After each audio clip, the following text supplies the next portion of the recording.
Message de paix au peuple congolais. Excellence, Monsieur le Président de la République démocratique du Congo. Excellence, Monsieur le Premier ministre et membres du gouvernement. Honorables sénateurs et députés. Officiers et sous-officiers des forces armées congolaises.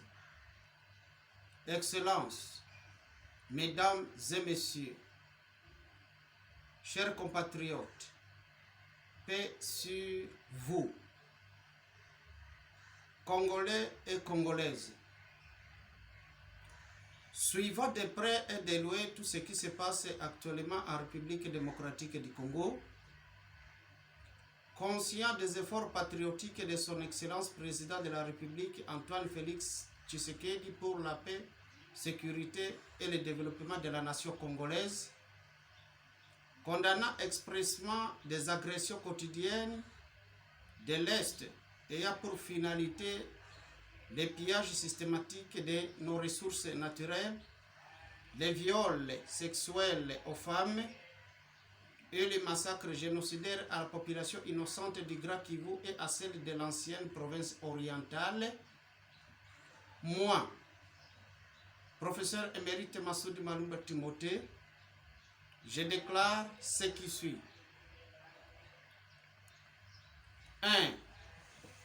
Que l'État congolais prenne ses responsabilités à la main droite pour rétablir la paix et la sécurité durable au Grand Kivu et dans l'ancienne province orientale. 2. Dieu n'est pas un homme pour mentir à tout ce qu'il a déjà promis à la nation congolaise.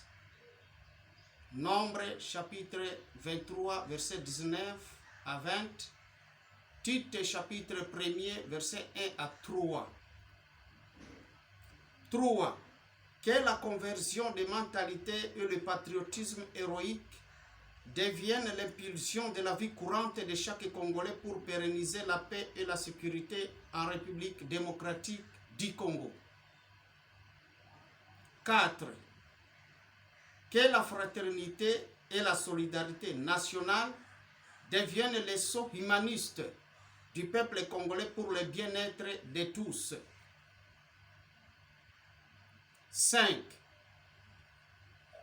Que la bravoure héroïque des militaires congolais lors de la Première et la Seconde Guerre mondiale inspire les éléments des forces armées congolaises pour défendre l'intégrité territoriale de la République démocratique du Congo. À titre de rappel, lors de la Première Guerre mondiale, les militaires congolais avaient libéré le Rwanda, le Burundi et une partie de l'actuelle Tanzanie sous l'emprise des Allemands. Le 9 octobre 1917, sous le commandement du général belge Armand Christophe, les militaires congolais avaient libéré Tabora et Mahenge, en Tanzanie actuelle, sous contrôle des militaires allemands. C'est grâce à la victoire des militaires congolais aux Allemands au port de Kalundu Uvira que le Rwanda et le Burundi firent devenus les provinces officielles du Congo belge en 1924. Selon David Van Reybrouck, le 3 juillet 1941, les militaires congolais avaient libéré l'Éthiopie sous l'emprise du président fasciste Mussolini de l'Italie. La libération de l'Éthiopie était certaine grâce à la victoire des militaires congolais sur les villes d'Assosa, Gambela et de Sayo, qui étaient les bases militaires des soldats italiens. Pour beaucoup d'informations, lisez l'ouvrage intitulé Congo, une histoire de M. David Van Reybrouck. D'après une autre source, Mzee Laurent Désiré Kabila et sa troupe Maïmaï basée à Kigoma avait aidé les militaires tanzaniens pour libérer la province de Kagera envahie par les militaires ougandais sous l'ordre du maréchal Idi Amin du 30 octobre 1978 au 11 avril 1979.